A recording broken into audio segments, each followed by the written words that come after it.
inuu magafuhu qasho aa la rabaa geelow soo dhawow niyow arrin cusub baa jira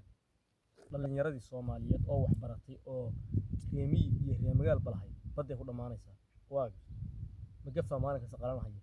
sax arrinkaas waxaan rabaa maantay inaad ka hadasho aad iyo aad oo ummadda Ilaahay maad annaga social media ugu jirna dhalinyaradii way dhamaanaysaa arrinkaas ka hadal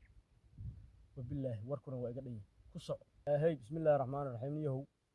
dhalinyaradu waa run way dhamaanaysaa magafaana qalanaya 24 saac inuu magafuhu qasho aa la rabaa tusaalana ku siinaya kow waxbaa la baray haya 14 boqolka waalidkii dhala bareen wax kasta la baray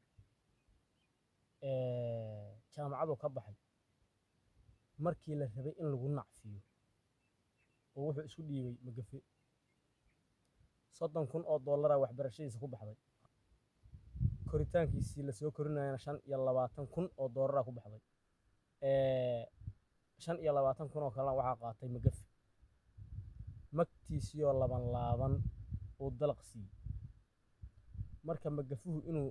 cuno oo uu beerkii kaliyaha kala baxo fiican iyo naxariis ka suushaa tahay naxariis inay ka suushaa tahay